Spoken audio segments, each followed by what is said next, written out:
Today on Alaskan Ballistics, top 5 SHTF firearms. We're doing a video with NYPrepper on this. Go check out his channel. He'll have part 2. Stay tuned.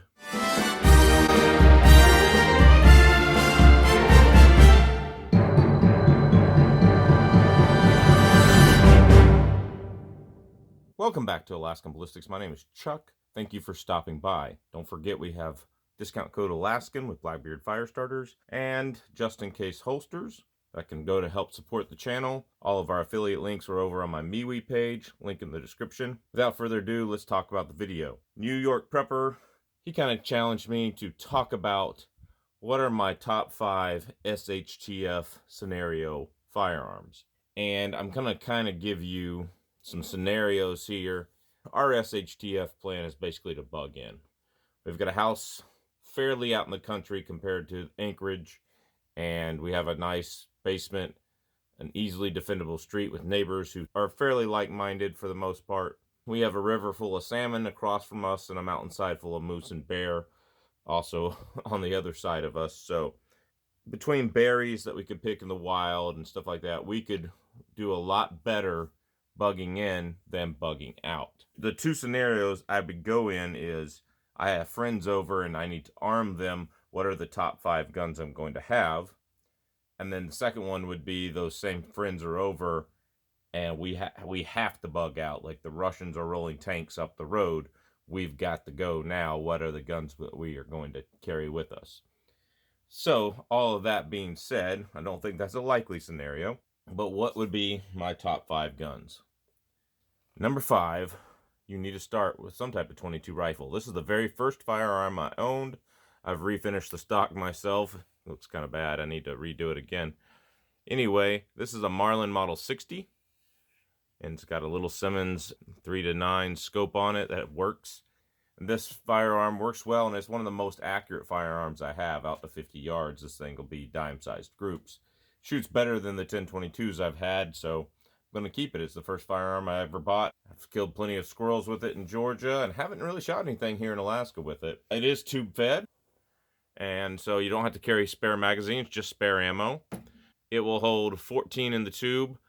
Then when you close the chamber, it'll hold 15 in the tube, and then since that lockback doesn't actually lock all the way open, you put one all the way open into the chamber, it'll hold 15 in the tube plus 1 in the chamber, so you can get 16 .22 long rifle in this firearm. I do like a 10-22 for all the parts that are out there. I definitely think that the .22 long rifle has its place. If you saw a lot of the early videos on my channel, you also know I have a Smith & Wesson Victory, and this thing is just nice, and it's suppressible. I do have a .22 suppressor. I've shot this on the channel suppressed. It is very nice. This thing is extremely ammo picky suppressed. Now, unsuppressed, any high velocity, not hyper velocity, but any high velocity rounds tend to work. CCI mini-mags tend to work, stuff like that. So it's also a very good gun. Very, very good firearm. Next thing I would like to say about a .22 is it's a really, really good idea to have a bolt action. This is a CZ 457 Scout. And I really like where they Americanized the safety here. It's got 10-round magazines or 5-round magazines or single-shot in-shots. This is for my son. It is a youth stock. And I have a full review on this rifle. It is a threaded barrel. Again, you want a threaded barrel for a .22 suppressor. Yes, I have a .22 suppressor. And so you'll see some clips of me shooting that in the B-roll. But this is just a beautiful gun. And the reason why I'd say get a bolt action is because you never know what kind of .22 ammo you can find. A bolt action will feed anything you can find because you're feeding it yourself. All right. I highly recommend for an adult like the Ruger American Rimfire series. And it's got, a better rail on top instead of this 11mm dovetail. They should have just gone ahead and, Americanized the rail on top as well. But CZ is a very, very good weapon. This is the only CZ I own. I know this CZ has a cult following out there, but this is the only one I own, and it's a fine firearm. And this will be a great first gun for my son when he grows up and old enough to shoot it. So that being said, Definitely recommend a bolt action because you never know what kind of ammunition you're going to need or going to find. Number 4 on the list is a 12 gauge pump shotgun. Whatever you think is best for you. Personally, I like the Winchester 1300s, the older ones before they became made in Turkey. The ones in Turkey aren't terrible, but this is a Remington 870 I've had since I was 11 or 12. I can't remember. I've had it almost 30 years now. And this is the original barrel. And I like this. I've got some rust spots there. I need to get that cleared up. But I like this. It's been extremely reliable. This one is a Remington Express, but it was made with the walnut stock instead of a birch stock. And so we jumped on it because it was a mistake by Remington, where they just had extra walnut stocks left over, so they just did that. And my dad was all about walnut stocks at the time. And so we did that. And with all different types of shot, you are able to hunt different types of game. You're able to give this to people who are not familiar enough with firearms. And at least at close ranges, they're not going to miss.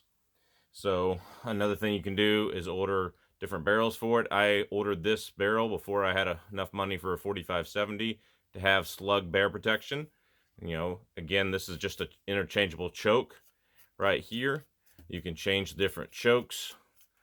And this is a design of the gun, YouTube.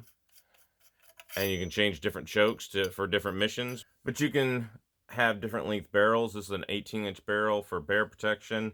Then there's a 28-inch barrel for bird hunting. And you can use different chokes in them. It's basically you have cylinder, improved cylinder, modified, full, and extra full. And I think there's an improved modified now and stuff like that. But basically, cylinder is like the same diameter as your shotgun barrel. And the shot's going to spread pretty quickly. Whereas full is going to spread not nearly as quickly and get you a much longer, tighter pattern. Let me know if that's something y'all want to see on the channel. Some patterning of shotgun slugs, buckshot, and stuff like that. I do plan on doing a little bit of that in the summertime.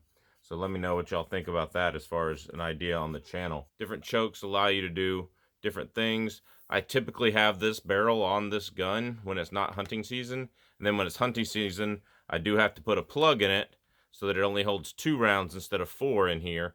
And 2 plus 1 in the chamber so that I can hunt with 3 rounds. But that would be my number 4. 12 gauge shotgun gives you massive stopping capability for 2-legged threats, as well as the versatility to hunt winged animals, as well as other large game animals. They are viable defensive guns if you were taking a stand. At number 3, everybody needs a good bolt action rifle. Why? Well, they're simple to use. They're fairly easy to make accurate shots out to with 200-300 yards per minute of man. And they can make shots a lot farther than that. So for an SHTF scenario, if you see a neighbor getting broken into 700 yards down the street, and a lot of neighborhoods are a lot longer than you think you are, you're like, oh, I only got 100 shot around here where I hunt. But if you do some range finding, you know, that stop sign that's way at the end of the street might be 400, 500, 600 yards. A bolt action rifle is way to go. This is a Remington 700, one of the most popular ever. This was made when Remington sucked, and it didn't feed very well. I've got a video on that, so we put the Magpul stock and bottom metal on here. What I really like about rifles like this is they have a Stanag, what we call Stanag, or a standard magazine, all right? And this is a ACIS long-action Magnum style that Magpul makes. Howa makes a rifle that uses this. Savage makes a rifle that uses this magazine. Bergara makes a rifle that uses this magazine. So it can fit 300 Win Mag or 7mm Rim Mag or 338 Win Mag. Ruger used to make one that used this magazine. So the Magpul magazines, and I think there are some other brands of the magazines out here. I'm not exactly sure. I haven't seen many of them for the long action. I think there are some steel ones for the short action ACIS mags, but it's a single stock 5-round magazine. But the magazines are out there. Good bipod. You do really want good glass. You do want to spend some money on the glass and get something that you want. This particular scope is a Leupold VX5 HD, and it has the turret here that's, you know, a locking and that I can get customized to my ammunition. Good solid clicks, wonderful, beautiful scope. And this scope in particular is like a massage for your eyeballs. It has got such a clear, wonderful picture. I love when people ask, what scope should I get? Well, you should get a Leupold VX5 HD if you can afford it. And to show you guys, the chamber is empty. Now, do you need to get this particular bolt-action rifle? No. All right, this is a 7mm Remington Magnum, and this is a great hunting round. But you should probably get the most common hunting round that you have around there. Ask hunters in your area, what is the most common hunting round for a bolt-action rifle? They're going to say 308, 270, 30-06 most of the time. They might say up here, they might say 300 Win Mag or 7mm Rim Mag or 338 Win Mag up here. 6.5 Creedmoor may do it. It's really popular right now, but it's not got that years and years of history that the other cartridges have. So my opinion is, don't get what Chuck has here, but get what you like. Now, as many of you know, my favorite bolt action right now, well, one of my favorites right now, I have another one that shoots even more accurately than this, is my Bergara. And this thing is so smooth. Also takes ACIS short action pattern magazines. So you can kind of see the difference between these. These only have 5 rounds in the Magnums. These come in 10 rounders, which is a good number for a bolt action. And this thing is so smooth. Great trigger, Bergara HMR. This isn't 6.5 Creedmoor. I don't care what anybody says about 6.5 Creedmoor. It has thoroughly knocked down a caribou for me and freaking sledgehammered her with the Barnes 127 grain LRX, which is pretty much all I shoot in all of my 6.5 Creedmoors. Something like this with a heavy barrel and a big time scope on it will get you great accuracy, great long range abilities. So if you have the time to practice and learn to shoot long range, which I have done in the past and know what I'm doing, then this is definitely an option for you to get something kind of heavy barreled, long range, especially if you're bugging in instead of bugging out. So you can see down the street 400, 500, 600 yards and take out the Russian zombies that are paratrooping over. So I do highly recommend a good bolt action rifle. For me, if I were bugging out, it would be my 7 mag. If I were bugging in, this is the first one I grab, and that is my 6.5 Creedmoor in my Bergara HMR. And I have other 6.5 Creedmoors that are very accurate as well. I have a Savage, that kind of thing. But like I said before, you get what's best in your area. If tons of people around you have 308s in the same gun, this same mag, same gun will take care of that. So, I mean, they have 308s for this gun. They have 7 mag for this gun. They have 300 Win Mag for this gun. They have 300 PRC for this rifle. And then they got a long line of rifles Bergara does that are even more luxurious than this and supposedly shoot even better. This thing gets me half MOA all day when I do my part. With the right ammo, I'm still working on my hand loads for it. But this is obviously one of my favorite rifles. And if you're going to get a bolt action on your list, the Bergara HMR or one of the Bergara heavy barrels, definitely something to consider for long range accuracy. One thing about bolt action rifles, get the longest barrel you can. That's the only way you're going to get the velocity that's on the box. Those velocities are tested in 24 and 26 inch barrels depending on your caliber. And if you want the velocity that's on the box, you need to have a 24 or 26 inch barrel. Getting something like a youth compact is a great idea for weight, like my 7mm 08 compact youth that I've done several videos with. It's great for weight. I've carried it as like a spare rifle when I was going duck hunting, but wanted to see if there was a black bear around the lake or something. But you don't get full velocity with those kinds of rifles. So be careful about bugging out with a short barreled 16-inch 308 or a 16-inch, 18-inch 6.5 Creedmoor. You're going to lose a lot of velocity. All right, number 2, channel regulars are knowing where I'm going with this. But number 2 is definitely going to be my Glock Model 40 and my Glock Model 29. You want reliable, high-capacity semi-automatic pistols that are reliable, that you can absolutely rely on. And the Glock is one of those brands that you can absolutely rely on. Okay, here is my Model 29, 10mm. It can take the big magazines. These guns are empty and clear, of course. Here is my Model 40, 10mm. So my wife, when we go out hiking, generally carries this Model 40. She shoots it really well. And then I carry in my pocket, as a backup to whatever else I'm carrying usually, my Glock 29. So we have both have 10mm auto right here, and we both have a great 10mm gun. We can share magazines, we can share ammo, and this will end up being a great combo to have. I actually want to get a Glock 20 to complete my collection of the different barrel lengths for the Glocks. But these are just extremely good, reliable guns. Tons and tons of videos comparing the velocity out of the different barrel lengths on my channel, so go check them out. But these are just good, reliable, accurate guns, and they are hard to beat. For you and your purposes, you may choose 9mm or 45 or something like that for where you live. I choose 10mm because it doubles as a good bear defense handgun. Many bears have been taken with 10mm in Alaska. Is it less powerful than 44 Magnum? Absolutely. Should you probably use a 44 Magnum if you can shoot it well? Absolutely. But that doesn't mean 10mm can't get the job done. In bear protection ammo, it has penetrated more deeply than 357 Magnum, and it's getting 700 to 800 foot-pounds of energy, so it can have the penetrating power with the right bullet.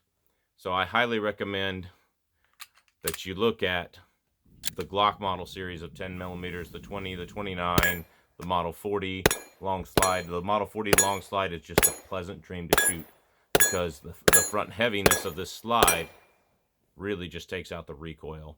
Like Springfields and stuff don't do that. This does. So that is one thing you might consider when buying a 10mm. So this one has a 6.5-inch KKM barrel with night sights. You have your MOS if you want to put a red dot on it right there. I do not, so I just leave that alone. You got a good pick rail system, and this has got the 4.5-pound disconnect, so this trigger is a little bit lighter than the standard Glock trigger. And this one's got your 3.78-inch barrel, and it has a flat flush mag, but I have pinky extensions on mine. I don't have them down here with me at the time. They're all loaded. If we're bugging out, our squad is bugging out, I would have the 10mm Glocks on my hips, ready to go, or probably in a chest rig, chest holster, ready to go, and that's that. All right, number one on the list, as you might have suspected from me, is the AR-15. Now, I'm not choosing an AR-10 simply because I live near a military base, and there will be plenty of mags and ammo and stuff laying on the ground in a true SHTF scenario. And God forbid that that scenario ever happens. I hope it doesn't. But there would be plenty of mags and stuff laying on the ground. I'm going to go over two options here with you that we have here. This is a Palmetto State, a little cheaper. We've done some work on it, of course. And we have, BCM extended charging handle.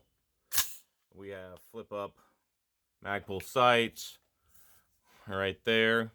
Those seem to work well for us. Probably need to get the metal ones, not the plastic ones, but that's just to make Michael Kaler happy. Anyway, we have a 1:4 Sig Tango on here, and I really like this scope because on 1 power you can truly use it as a red dot, and on 4 power you can truly use it to make 300-yard hits, as I have done. So it's actually a great rifle. This is a Palmetto State on an Aero Precision lower, and it is a great 18-inch rifle. Now, let me say this about rifles for HSTF. You want a flash hider on here. This is a Smith Vortex that's threaded on the outside here to take a suppressor. You definitely want flash hiders, not muzzle brakes for HSTF guns. And you go, why? Well, the reason is you want to hide your flash. If you have to fire, you don't want people to see where that's coming from. Obviously, a sound suppressor does this even better than a flash suppressor, but the flash suppressor, these Smith Vortex, are really good, even compared to the standard A2 flash suppressor. There are good videos on it. On Brownells, they have some videos and stuff on it, so go check it out. But I highly recommend these. I have these on all of my AR-15s but one. We've done the velocities here on the channel, and 18-inch is gonna get within 60 to 80 feet per second of a 20-inch most of the time, depending on the load. But it will get maybe that 100 feet per second more than a 16-inch. So 18-inch is a good balance between long-range precision velocity, the velocity needed to reach out, and the pointability of a carbine. And so I really like the idea of an 18-inch. I have a 20-inch. I've used it on the channel many times, but the 18-inch seems to do almost as good with most ammo. And here is my 60-inch carbine set up for more lightweight. It is a Holosun, and I've got flip-up iron sights that are lower 1/3 co-witnessed. This is my OD Green Beast here, and we've got a flashlight and a Magpul and a Magpul thing here, Magpul handguard, and we've got the standard A2 front sight. Again, of course, we have our Smith Vortex flash hider, and this is definitely something I like on my weapons. This is your basic M forgery. I've got it's an Anderson of all things, a safety selector. This one, of course, has an extended charge handle too. Not the best one. It's one I found on a website when things started going bad. And of course, we've got our Magpul grip. If you know me, you know I love OD Green. In here, I've got stuffed some extra batteries for the Holosun, and as you can see there, and I've got my bore snake in here so that I can clean my rifles. It gives me peace of mind to have extra stuff that I might need for my gun in my gun already. I don't have to find it in my belt or anything like that, and I can have it right there. I've not had a problem with these floor plates falling out like you do on some particular rifles and guns. I know, like a standard A2 grip, these things can fall, the little filler plugs that are rubber can fall out, and then so does all your cleaning patches and stuff like that. It definitely helps to have these Magpul grips. I really like the ACIS pattern here, and I've actually got 2 front sight tools in here instead of 1. Don't know why of that. And I'm going to be putting maybe some rim oil wipes in there so that I have something to clean the gun with instantly if it needs cleaned. No issues with the AR-15. Now, a lot of people know they do freeze in the snow, so when they get cold, they don't function as well. So that is one downside to the AR platform versus the AK. I don't know any AKs that shoot sub-MOA either. This rifle can shoot 3/4 of an inch at 100 yards. My wife has done it before. And this rifle, even with the Holosun, just the red dot on it, I have gotten around an inch, 1.5 inches at 100 yards. Tried doing that with an AK and just a red dot. So if you know of some sub-MOA AKs, let me know. But for me, I go AR over AK for accuracy. As long as you don't get water down in the action, even in the cold, you're okay. If you get water down in the action, well, yeah, then you might have a problem. You need to be very, very careful about where in snow you dip and stuff like that. But again, for my SHTF scenario, I'm bugging in. My rifles will be fairly warm versus going out and bugging out. So if you're bugging out with a squad, sure, an AK might be better. I also like using smaller 20-round magazines as my carry so that I can go prone if I need to. So those are my top 5 that I think everyone should have for SHTF. My list obviously differs than your list. Put what your top 5 that you would have. Put anything I need to add or do to these firearms. I'm looking at suppressors now, especially for the Bergara. So anyway, put that down in the comments below. Go check out the other part on NYPrepper, NYPrepper's channel. So go check him out. Very, very great channel. So go check out his ballistic test. He doesn't just do scary prepper videos. He also does some cool gun videos as well. So go check him out. He puts out a lot of good information and things to think about as well. Go check them out. My links are on MeWe, as I said at the beginning of the video. So check out MeWe at Alaskan Ballistics. There's a link in the description to join. And then you can go over and find my deals and daily deals and stuff like that over on the MeWe page. And you also might get some videos early over on the MeWe page occasionally. We're on Patreon, so if you want your videos early, Patreon is there. God bless. Take care. We will see you at the range.